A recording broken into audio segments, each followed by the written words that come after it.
जय श्री राम दोस्तों, कैसे हैं आप सब लोग। उम्मीद है बहुत ही बढ़िया होंगे। मैं हूं आपका दोस्त अमित। दोस्तों सबसे पहले तो मैं माफी चाहूंगा, काफी टाइम से वीडियोस नहीं आ रहे हैं क्योंकि मेरे लैपटॉप में थोड़ी दिक्कत आ रही थी, वीडियो अच्छे से एडिट नहीं हो पा रहा था। अब वो प्रॉब्लम सॉल्व हो गई है तो वापस से मैं आ गया हूं आपके लिए। तो दोस्तों आज का जो वीडियो है, ये वीडियो होने वाला है खासकर बिगनर्स के लिए, जो लोग शुरुआती दिनों में गाड़ी चलाते हैं और उनके दिमाग में बहुत सारे सवाल आते हैं। बिगनर्स लोग गूगल पे ये सारे क्वेश्चन के आंसर सर्च कर करके परेशान हो जाते हैं, लेकिन उनको उसका सोल्यूशन नहीं मिलता, जो आज की वीडियो में मैं क्लियर करने वाला हूं। और इन सवालों का जवाब आपको पता होना चाहिए, वो टेक्निक्स आपको पता होना चाहिए जिसकी वजह से आप कंफ्यूज होते हो।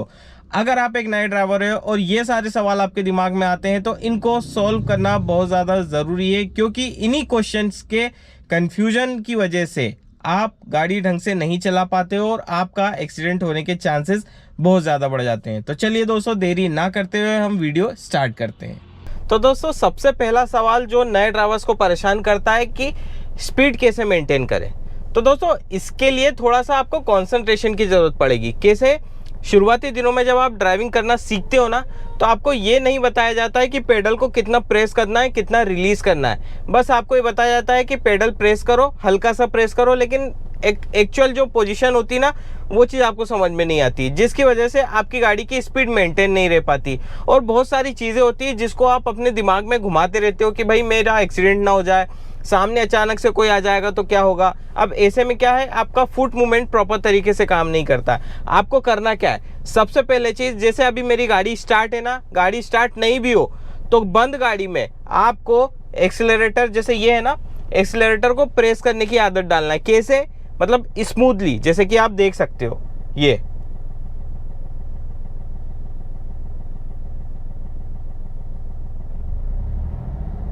एक आरपीएम, सर्टेन आरपीएम पर अपने स्पीड को मेंटेन करने की कोशिश करो। मतलब जैसे आजकल तो हर गाड़ी में आरपीएम होता है। सपोज आपको 2000 आरपीएम पे गाड़ी अपनी स्टेबल चलानी है। जैसे कोई भी गाड़ी है ना, स्टेबल चलाने के लिए उसका आरपीएम स्टेबल होना बहुत ज़्यादा ज़रूरी है। और वो स्टेबल कैसे होगा? आपके एक्सेलरेशन से।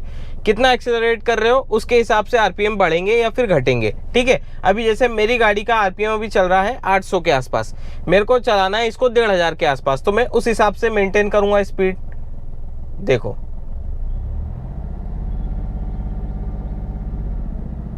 ये देखो, अब ये 1500 आरपीएम पे मैच हो गया। अब यहाँ पे मेरे को पता चल गया कि मेरे को फुट मूवमेंट कैसा करना है, कितना अपना पैर प्रेस करना है, एक्सीलरेटर प्रेस करना है, ताकि मेरी गाड़ी 1500 आरपीएम पे चलेगी। अब जैसे मेरे को 2000 आरपीएम पे चलाना है तो मैं हल्का सा एक्सीलरेट करूंगा। ये देखो 2000 आरपीएम पे मेरी गाड़ी आ गई और स्टेबल होकर के चल रही है। क्यों? क्योंकि मेरा फुट मूवमेंट बिल्कुल भी स्टेबल है, मतलब भाग नहीं रहा इधर उधर। अब ऐसे में क्या है, आपकी गाड़ी एकदम सीधी चलेगी। अब हम इसका लाइव प्रैक्टिकल समझते हैं। इसमें एक चीज़ और आती है दोस्तों, जैसा कि मैंने आपको बताया कि आप बार बार दिमाग में सोचते हो सामने अचानक कोई तो नहीं आ जाए। उस कंडीशन में आप एक्सीलरेटर छोड़ देते हो, ब्रेक दबा देते हो क्लच दबा करके। ऐसा करने से भी गाड़ी की स्पीड मेंटेन नहीं हो पाती है स्लो स्पीड में। हाई स्पीड में तो आप मेंटेन कर सकते हो, जैसे कि मैं स्लो स्पीड में आपको मेंटेन करके बताता हूँ। अभी 0 पे है, अभी हम चल रहे हैं। ठीक है, थोड़ा सा आगे बढ़ते हैं। अब जैसे एक्सेलरेट कर दिया, अब मेरे को अपनी गाड़ी को 20 पे मेंटेन करके रखना है। ठीक है, अभी 10 पर आई है, ये आ गई है 20 पर। अब यहाँ पे दोस्तों मेरे को मेंटेन करके रखना है। यहाँ पे मेरे को आरपीएम कितना चाहिए? यहाँ पे मेरे को आरपीएम चाहिए 1200 के आसपास का। ठीक है, अब यहाँ पे देखो मेरी गाड़ी की स्पीड 20 पर मेंटेन है। मैं ना एक्सीलरेटर ज़्यादा कर रहा हूँ ना कम कर रहा हूँ। ठीक है, स्टेबल पोजीशन है। हाँ, मानता हूँ कि शुरुआती दिनों में आपका बॉडी वेट मूवमेंट होता है, जिसकी वजह से आप एक्सीलरेटर प्रॉपर तरीके से प्रेस नहीं कर पाते हो, मतलब थोड़ा सा ऊपर नीचे हो जाता है। अभी मेरी गाड़ी 20 की स्पीड पे चल रही कंटिन्यूसली, अभी 200-300 मीटर से कंटिन्यूसली मैं सेम स्पीड पे आ रहा हूँ। अभी और आगे मैं जा सकता हूँ 200-300 मीटर, जैसे कि मैं जा रहा हूँ। अभी 20 की स्पीड है, कंटिन्यूसली 20 पे चल रही है। आरपीएम भी स्टेबल है, कम या फिर ज़्यादा नहीं हो रहे हैं। क्यों? क्योंकि मैंने पैर प्रॉपर तरीके से उसको स्टेबल कर लिया अपने पैर को। ठीक है, जिसकी वजह से ना प्रेशर एक्सीलरेटर पे ज़्यादा आ रहा है ना ही कम पड़ रहा है। ये प्रैक्टिस आपको करनी पड़ेगी दोस्तों। एक्सीलरेशन की प्रैक्टिस भी ज़रूरी है। जैसा कि आप क्लच को इस्तेमाल करते हो, क्लच की प्रैक्टिस करते हो, वैसे एक्सीलरेटर की प्रैक्टिस भी करना बहुत ज़्यादा ज़रूरी है। कभी आप ज़्यादा एक्सीलरेट कर दोगे, गाड़ी एकदम से आगे भाग जाएगी, क्योंकि ये अक्सर होता है नए ड्राइवर्स के साथ। जैसे हल्की सी चढ़ाई आ गई, अब हल्की सी चढ़ाई में क्या होता है, आपको नहीं समझ में आता है कि यार भाई मैं कैसे एक्सेलरेट करूं, मेरी गाड़ी पीछे जा रही, तो आप ज़्यादा एक्सेलरेट कर देते हो। वो क्यों होता है? वो इसीलिए होता है क्योंकि एक्सेलरेटर पे आपका कंट्रोल अच्छे से नहीं है। जैसा कि क्लच पे आप कंट्रोल की प्रैक्टिस करते हो ना, वैसे एक्सेलरेटर की भी करना पड़ेगी। अब दोस्तों दूसरा क्वेश्चन ये है कि सर जब हम गाड़ी चलाते हैं तो ब्रेक ज़्यादा दब जाता है, कैसे हम इसको ठीक करें? तो दोस्तों सबसे पहले आपको डर दूर करना पड़ेगा। मैंने डर दूर कैसे करना है उसके लिए वीडियो बना चुका हूँ, आई बटन में लिंक दी है, आप जाकर के ज़रूर देखो ताकि आपका डर दूर हो। अब इसका कॉन्सेप्ट सिंपल सा यही है कि आपको प्रैक्टिस करना है ABC की। जैसे कि ये A हो गया, ये B हो गया और ये C हो गया। A और B आपको पता ही है राइट फुट से कंट्रोल होता है और C जो है लेफ्ट फुट से कंट्रोल होता है। तो हमको ये दोनों पेडल का भी ध्यान रखना है। अब जैसे कि आप एक्सीलरेटर प्रेस करते हो ना हल्के हल्के, वैसे आपको ब्रेक की भी प्रैक्टिस डालनी है। सडन ब्रेकिंग प्रेस करोगे, जैसे कि मैंने ये सडन ब्रेकिंग करी, अब गाड़ी झटका लेकर के रुकेगी। और स्मूथली आप प्रेस करोगे ना तो गाड़ी धीरे धीरे रुकेगी। मैं आपको लाइव एग्जांपल बताता हूँ। यहाँ से पहले हम यू टर्न करते हैं।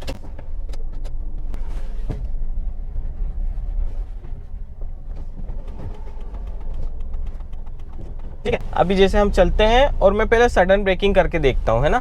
सडन ब्रेकिंग में मैं एज्यूम करता हूँ कि आपका क्लच मूवमेंट अच्छा है, तो आपको गाड़ी रोकने के लिए क्लच दबाते हो। ठीक है, हालांकि कुछ लोग होते हैं जो क्लच नहीं दबाते। अब जैसे इतनी स्पीड चल रही है, ठीक है, यहाँ पे चल रही है 10 की स्पीड, यहाँ पे आपको अचानक से ऐसा लगा कि ब्रेक लगाना है, ये देखो झटका सा लगा, आपको चूं करके आवाज आई होगी क्योंकि गाड़ी के टायर्स एकदम चिपक गए।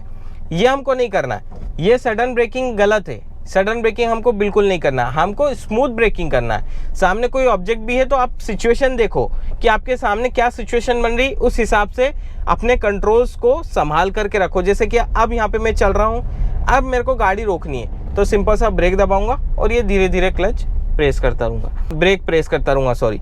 तो यहाँ पे कॉन्सेप्ट सिंपल सा यही है कि आपको सिचुएशन आगे क्या है वो समझते हुए अपनी गाड़ी को चलाना है। ठीक है, ताकि आप अच्छे से ब्रेक कर पाओ, अच्छे से फुट मूवमेंट कंट्रोल कर पाओ। अब यहाँ पे आप सडन ब्रेकिंग करोगे ना तो गाड़ी झटका मारेगी, या फिर कई लोग होते हैं जो क्लच नहीं दबाते हैं जिससे उनकी गाड़ी बंद भी हो जाती है। अब दोस्तों एक क्वेश्चन ये आता है, जैसे सामने कोई इमरजेंसी सिचुएशन आ जाए तो क्या हम ब्रेक लगा दें सडनली या फिर साइड से निकल के चले जाएं? देखो ये डिपेंड करता है सामने की सिचुएशन पे।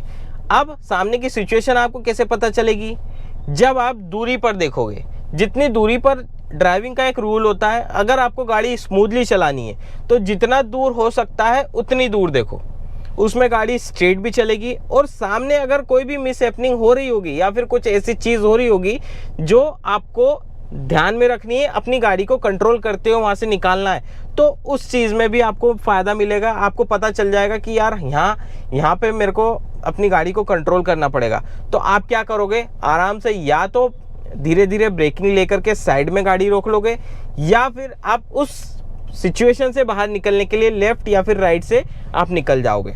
अब जैसे कि सपोज करो आप हाईवे पे चल रहे हो, सामने कुछ अचानक ऐसा हो जाता है जिससे आपको गाड़ी या तो रोकनी पड़ जाएगी या फिर आपको साइड से निकलना है। अब दो सिचुएशन है। पहली सिचुएशन में कुछ भी ऑब्जेक्ट है ऐसा जिसमें गाड़ी रोकना ही है तो आप ब्रेकिंग लगाओगे, सीधी सी बात है, स्मूथली ब्रेकिंग लगाओगे। दूर डिस्टेंस पे आपको दिख रहा है तो आप शुरू से ही ब्रेकिंग लगाना स्टार्ट कर दोगे ताकि आपकी गाड़ी वहाँ पहुँचते पहुँचते तक रुक जाए, आपको सडन ब्रेकिंग करने की जरूरत ना पड़ेगी। और दूसरी सिचुएशन ऐसी है कि आप साइड से निकल जाओ तो बिल्कुल आप निकल सकते हो, लेकिन आपको यहाँ पे ORVM का सहारा लेना पड़ेगा। ORVM का इसलिए बोल रहा हूँ क्योंकि अगर आप स्पीड में चल रहे हो, आपके पीछे भी जो गाड़ी चल रही है वो भी स्पीड में चल रही है, ठीक है।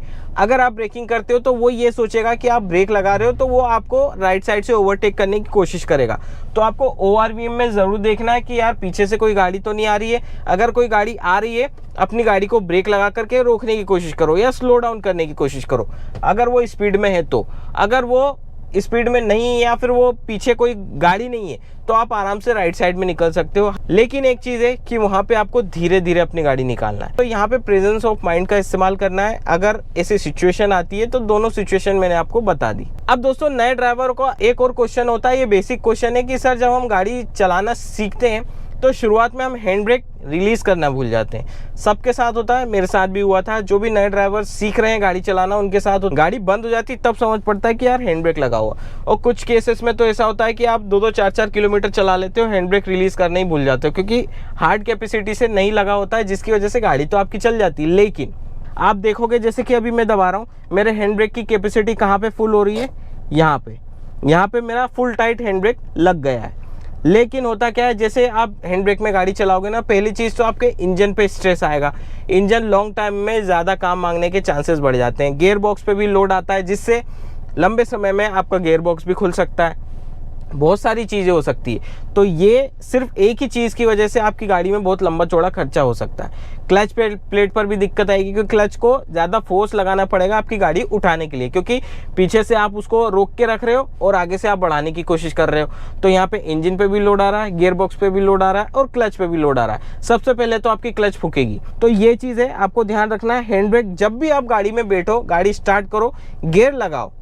जैसे कि मैं गाड़ी में आकर के बैठा हूँ, क्लच दबा रहा हूँ, गियर लगाया, मैंने गाड़ी स्टार्ट कर ली, तो सबसे पहले आपको हैंड ब्रेक रिलीज करना है, उसके बाद गाड़ी उठाना है। ठीक है, अब ये चीज़ मैंने आपको बता दी कि फुल कैपेसिटी से मेरा यहाँ पे, और अगर मैंने मान लो हैंड ब्रेक लगा कर गाड़ी चला रहा हूँ, तो ये कैपेसिटी पता है ये यहाँ आ जाएगी, ऊपर आ जाएगा। कुछ समय बाद कितना भी आप टाइट से हो हैंड ब्रेक लगा लो, आपके पीछे के टायर जाम नहीं होंगे। इमरजेंसी में आपको ब्रेक लगाना है, जैसे कुछ समय के लिए आपको गाड़ी पार्क करनी है तो हैंड ब्रेक लगाते हो, हैंड ब्रेक लगाओगे लेकिन लगेगा नहीं, आपकी गाड़ी गुड़क जाएगी। तो वहाँ पे ये चीज़ होती है, तो कभी भी हैंड ब्रेक लगे हुए गाड़ी नहीं चलाना है। अब दोस्तों एक सवाल और आता है कि सर हम हाई स्पीड में अपनी गाड़ी को कैसे रोकें जल्दी से जल्दी। तो देखो इसका एक सिंपल सा सॉल्यूशन मैं आपको एक चीज़ बताता हूँ। यहाँ पर आप जैसे हाई स्पीड में चल रहे हो तो जाहिर सी बात है टॉप गियर में चलोगे। यहाँ पे आपको सबसे पहले ब्रेकिंग करना है। ब्रेकिंग कब तक करना है, हार्ड ब्रेकिंग नहीं करना है। सपोज आप 5th गियर में चल रहे हो, उसकी नॉमिनल स्पीड मान के चलते अपन 30-35 के आसपास की है, ठीक है। अब 30-35 से और ज़्यादा डाउन होगी ना गाड़ी, तो आपके इंजन जो है ना वो लैगिंग करने लगेगा। वहाँ पे आपको गियर लेकर के आना है सीधा 3rd। 4th गियर स्किप कर दो, कोई दिक्कत नहीं है। 3rd गियर लेके आओगे, इंजन ब्रेकिंग लगेगा, फिर और ब्रेकिंग करोगे ताकि आपकी गाड़ी और 20 की स्पीड से भी कम आ जाए। फिर यहाँ पर आपको क्लच दबाना है और ब्रेकिंग करते हुए अपनी गाड़ी को रोक लेना है और न्यूट्रल कर लेना है। अब ये तो मैंने थ्योरी समझाया, थोड़ा ऊपर नीचे हो सकता है। अब हम प्रैक्टिकल करते हैं, थोड़ा स्पीड में चलते हैं, फिर हम ब्रेक लगाने की कोशिश करेंगे। तो थोड़ा जल्दी हम खींचते हैं, ठीक है। 2nd gear, 3rd gear, 3rd gear में आप पहुंचे हम, 4th गियर में आ गए। अब यहाँ पे मैं चला गया 50 की स्पीड, 50 प्लस चला गया। अब मेरे को गाड़ी रोकनी है, तो सबसे पहले मैं ब्रेकिंग करूंगा। देखो मैं स्मूथ ब्रेकिंग कर रहा हूँ, गाड़ी की स्पीड में देख रहा हूँ कि मेरी स्पीड कितनी कम हो रही है। यहाँ पे देखो 35 के आसपास आ गया, लेगिंग करने लग गई, मैं 3rd में चला गया, ठीक है। यहाँ पे वापस से मैंने ब्रेक लगा दिया। अब यहाँ पे 20 की स्पीड आ गई, न्यूट्रल कर ली, साइड में लेकर के अपनी गाड़ी को रोक लिया। अब देखो कितने सेकेंड में मैंने गाड़ी रोक ली, मुश्किल से 10 सेकेंड, मुश्किल से, बल्कि और भी कम समय लगा होगा। 55 की स्पीड से 0 की स्पीड पे मुश्किल से 10 सेकंड में आ गया। अब इतना स्पेस आपको मेंटेन करके रखना पड़ेगा अगर आप स्लो स्पीड में चल रहे हो, तो किसी ऑब्जेक्ट तक पहुंचने के लिए एटलीस्ट आपको 10 सेकंड लगे। तो ये हो जाता है, इस तरह से आप अपनी गाड़ी को जल्दी से जल्दी रोक सकते हो। तो दोस्तों कुछ ये बेसिक क्वेश्चन थे, मानता हूँ थोड़ा वीडियो लंबा हो गया, आप कई लोग बोर भी हो गए होंगे, लेकिन दोस्तों बहुत इंपॉर्टेंट था। आप इसकी प्रैक्टिस करोगे, धीरे धीरे आप सारी चीज़ें कवर करने लगोगे। उम्मीद है दोस्तों आज का वीडियो हेल्पफुल रहा होगा। अगर वीडियो पसंद आया तो वीडियो को लाइक करें, अपने दोस्तों के साथ शेयर करें, चैनल पर नए हो तो चैनल को सब्सक्राइब जरूर करें, साथ ही साथ बेल आइकन को प्रेस करना ना भूलें। इसी तरह का कंटेंट आपको मिलता रहेगा। तो चलिए दोस्तों फिर मिलते हैं नेक्स्ट वीडियो में, तब तक के लिए stay safe and good bye.